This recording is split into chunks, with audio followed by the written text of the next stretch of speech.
há uma alegria em minha alma, por isso canto. Cristo livrou a minha vida, enxugou o meu pranto.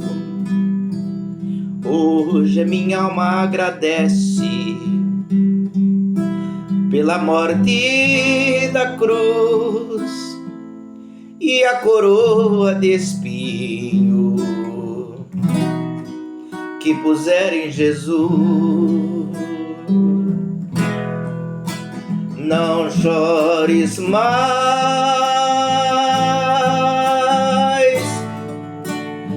não chores mais,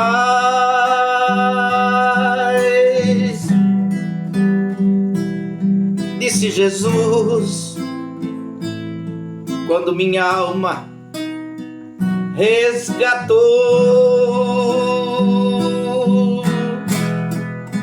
Não chores mais,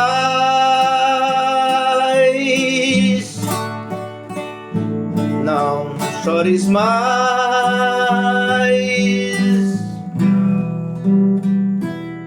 Sou o teu Deus, o teu amparo, teu Salvador. Nesta alegria me extravasso o meu contentamento. Cristo livrou a minha vida do inferno e do eterno tormento. Hoje a minha alma agradece pela morte da cruz e a coroa de espinho que puseram em Jesus. Não chores mais,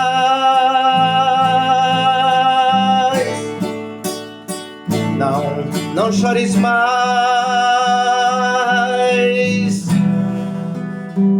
disse Jesus, quando minha alma resgatou. Não chores mais, não chores mais.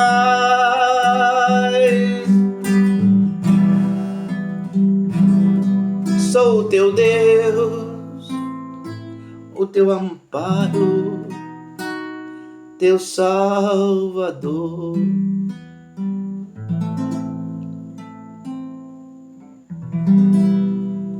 A paz do Senhor para meus irmãos. É motivo de muita alegria podermos estar aqui neste momento, neste dia, para compartilharmos a palavra do Senhor. E eu quero compartilhar com você uma palavra muito maravilhosa, daqueles que querem seguir a Jesus, o formato de como seguir a Jesus, qual é a exigência do Mestre.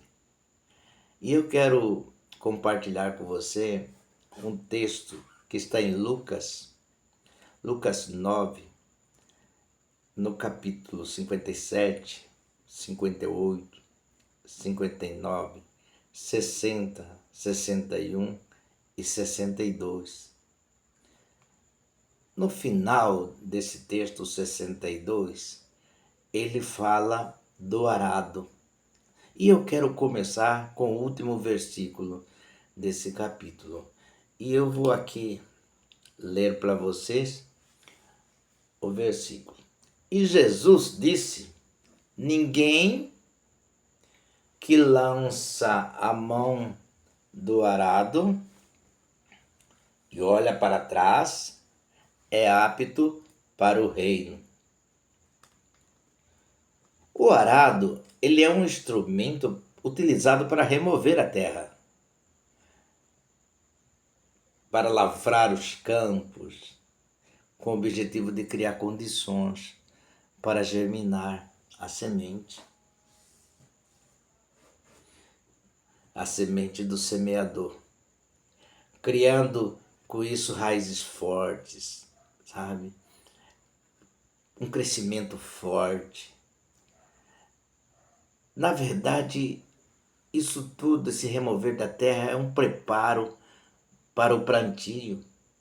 E isso torna uma coisa indispensável para que no futuro tenhamos uma boa colheita.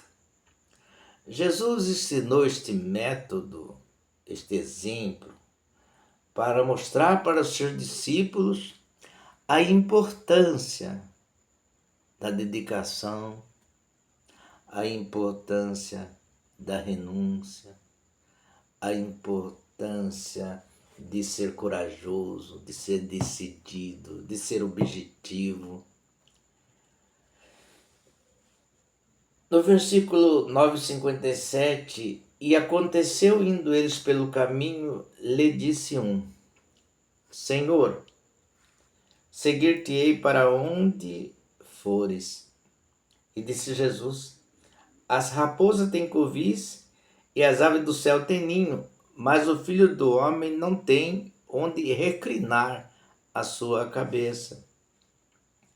Esse homem apareceu no caminho.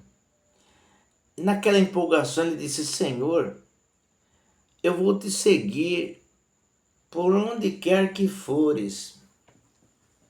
Falar é fácil, difícil é fazer. E Jesus, ele fala: você quer me seguir mesmo? Você tem o desejo de me seguir?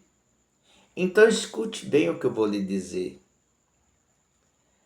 A vida comigo, andar comigo, é um tempo que você tem que se dedicar exclusivo. Você tem que sacrificar. Você tem que subjugar. Você tem que, sabe, largar de algumas coisas, deixar para trás algumas coisas para que possa me seguir. As raposas têm covis, as aves do céu têm ninho. Ou seja, os animais, as pessoas hoje, elas têm tempo para descansar, têm tempo assistir uma televisão, um seriado, tempo para jogar bola, tempo para um bom churrasco final de semana. E o que Jesus está dizendo, que ele não tem tempo para isso. Porque o reino tinha que ser pregado com tanta rapidez, com tanta pressa. Tinha que ser exclusivo. Veja bem, este homem disse: eu vou seguir a ti por onde quer que fores. Falar é fácil. Eu quero ver se você consegue ou entenda o que eu estou dizendo, que viver uma vida comigo é uma vida de renúncia. Uma vida, sabe, quando você se perde para o mundo, se encontra para Deus. A Bíblia diz assim, Jesus: aquele que salvar a sua vida, perdê-la, mas aquele que perder a sua vida por amor de mim, a acharás. O que realmente esse texto quer nos ensinar?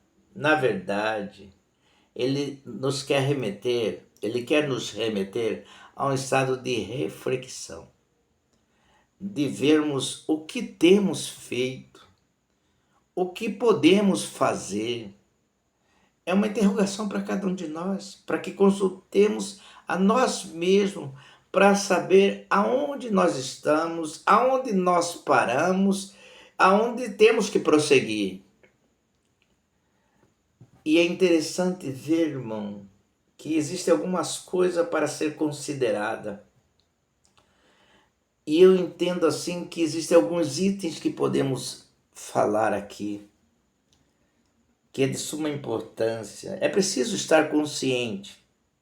A vida de Jesus, ela consistia em um árduo trabalho. Vamos pensar Jesus acordando cedo, 5 horas da manhã, 4 horas, e saindo para o trabalho do evangelismo. Naquelas ruas da Galileia, naquelas ruas, aqui já para cá em Jerusalém também, quando ele viajava para Jerusalém. Ele pegava o pó da estrada. Ele não voltava para casa talvez para almoçar. A vida dele era envolvida com isso. E outra coisa também, ele não tinha agenda. Ele saía e as coisas iam acontecendo. Ele não tem nada escrito que eu vou na casa de tal fulano, que eu vou fazer tal coisa, não. Ele saía e os fatos aconteciam. Ele curava os enfermos, ele curava os leprosos, ele devolvia a visão para o cego, ele, sabe, trabalhava no coração das pessoas nas ansiedades, ele ressuscitava mortos. Então a vida dele era um árduo trabalho. Você está disposto para fazer todas essas coisas? Está disposto? Tem coragem para isso? O seu discurso era sustentado pela objetividade. Objetividade.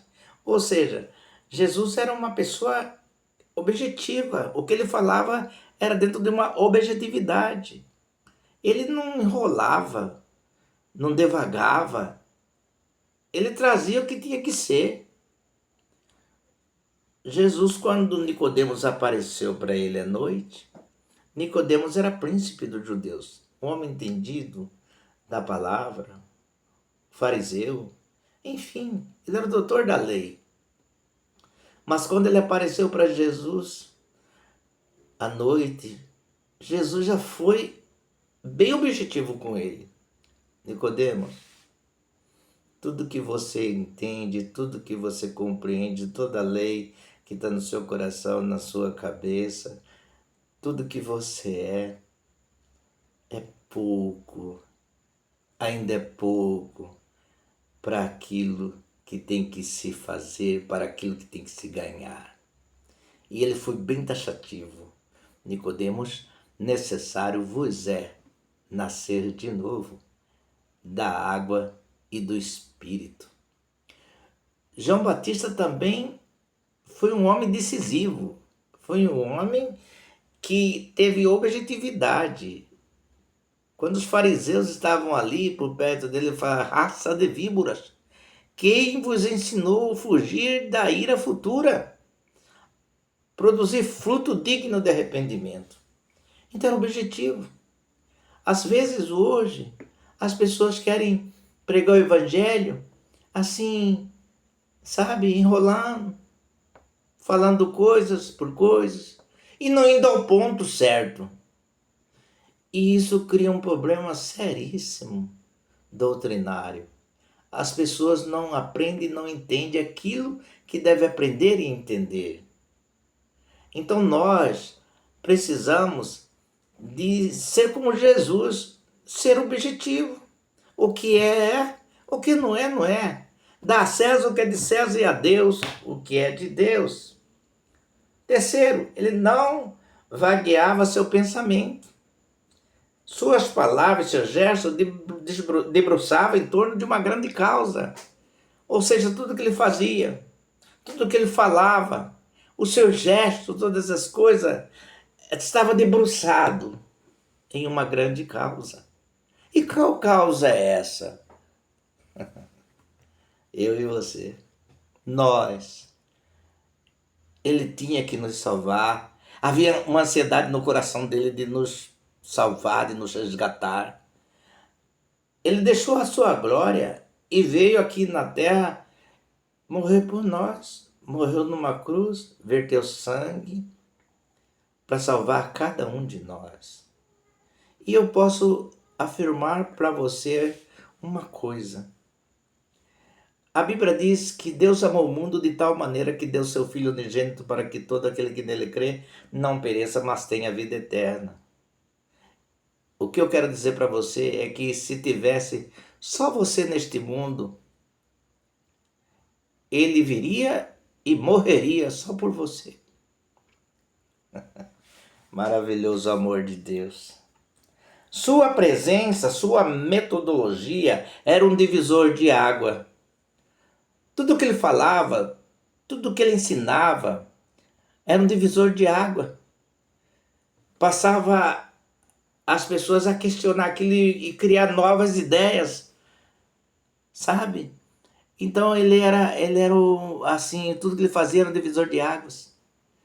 Quando estava no barco ali junto com os seus discípulos, veio uma grande tempestade e o mar começou a se alvoroçar e Jesus estava na proa do barco, dormindo. E os seus discípulos acordaram ele: mestre, nos acude. A tempestade, o mar está agitado e nós vamos morrer. Jesus falou: homem de pouca fé, vocês são de pouca fé. E ele, na autoridade do seu nome, na autoridade de Deus, ele mandou que o vento acalmasse e o mar também. Então o mar se aquietou e houve uma grande bonança. E os seus discípulos falaram um para o outro assim: quem é este que até o vento e o mar lhe obedece? Quem é este que até o vento e o mar lhe obedece? Seus ensinamentos é contra a cultura. O ensinamento de Jesus é contra a cultura. Vamos citar um exemplo. Aqui, a gente gosta de ficar no meio das pessoas que dão bem com a gente. A gente faz grupinho, faz amizade com pessoas que têm o mesmo nível da gente, que falam o que a gente fala. Enfim, isso é muito bom. Achamos os nossos amigos. E às vezes, Jesus ele mostra outra face disso. Ele já fala que o que adianta você amar aqueles que te amam, aqueles que estão na igreja. Portanto, amai os vossos inimigos. É contra a cultura. A cultura do mundo é amar quem nos ama. Mas Jesus não, ele fala amai os vossos inimigos. Se alguém bater numa face do lado, dê a outra. A cultura lá do mundo é vingança. Se alguém bater aqui, né, o problema está seríssimo. Mas Jesus ele vem contra a cultura. A cultura do povo é gostar de quem gosta de mim. E Jesus, ele dá exemplo de que a pessoa mais vil, que não tem nada, que está num baixo grau de moralidade, esse é o mais importante. E a Bíblia diz que aonde abundou a graça, aonde abundou o pecado, superabundou a graça. Jesus, ele fala da história das 100 ovelhas. Eram 100 ovelhas no aprisco. E uma se perdeu. Então ele deixou as 99 e foi atrás da ovelha que estava perdida. Muitos de nós quer ficar com as 99 e a ovelha que está perdida, que morra por lá, que fique por lá. Não sei o que vai acontecer com ela. E Jesus, ele mostra que aquela ovelha perdida, ela precisa ser resgatada. Seus ensinamentos é contra a cultura, como eu acabei de dizer. Não perdia tempo com coisas que não fossem importantes. Para que eu vou ficar perdendo meu tempo com coisas que não edificam? Para que eu vou ficar perdendo meu tempo com falatórios vãos? Então ele não perdia tempo com palavras que não fossem importantes, com um momento que não fosse importante. O produto final expressado, tendo como causa do seu modelo de vida, estava alicerçado em um grande propósito. Então Jesus, o modo que ele vivia, a forma que ele vivia, é porque tinha um alicerce, e esse alicerce era o propósito. E o propósito dele era unicamente de nos salvar. De salvar você, meu irmão. Você está aflito? Você está se sentindo triste, abatido? Saiba que você tem um Deus que está à altura das suas necessidades. E disse outro, segue-me. Mas ele respondeu, Senhor, deixa primeiro que eu vá enterrar o meu pai. Mas Jesus lhe observou, deixa os mortos enterrar os seus mortos, porém vai e anuncia o reino de Deus. O evangelho não é para depois. É como se uma ambulância fosse requisitada para socorrer alguém em um acidente. Ela liga a sirene e sai com uma finalidade. Ou seja, o trânsito não pode impedir o seu percurso, não vai. O trânsito não vai impedir o seu percurso. A sirene está gritando para o povo sair da frente. Por quê? Porque é pressa. Tem alguém lá na frente que está quase perdendo a vida. O evangelho é isso. O evangelho não é para depois, é para agora. Não é para amanhã, é para agora. Tem alguém morrendo neste momento. Questões sociais não impedem o avanço.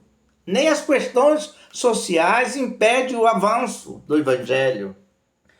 Disse também outro, Senhor, eu te seguirei, mas deixa-me despedir primeiro dos que estão na minha casa. O evangelho não aceita desculpas. A solenidade não é prioridade. Laços são desatados, cadeias são quebradas, as prisões são abertas, desalienação dos sentimentos, padrões sociais, culturais, arraigados na alma e na mente, dão lugar aos valores do reino. Dão lugar aos valores do reino. Eu quero concluir dizendo, a obra do Senhor exige homens que tenham comprometimento, homens que perseveram nos propósitos divinos e que tenham maior disponibilidade, coragem, motivação, que estão dispostos a sacrificarem a própria vida em torno dessa grande causa. Não de descanso, não tem descanso. Não justifique. O mundo, ele está em trevas. Esta é a grande razão do nosso posicionamento nos dias de hoje.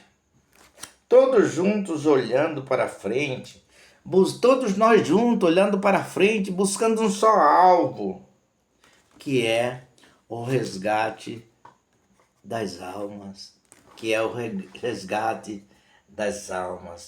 Eu quero que Deus abençoe a tua vida, que essa palavra, esse texto dessa palavra de Deus sobre o arado, ele possa trazer para nós uma compreensão muito grande de que seguir Jesus é maravilhoso. É maravilhoso seguir Jesus. Mas seguir Jesus não é viver uma vida confortável. Seguir Jesus não é viver uma vida de regalias.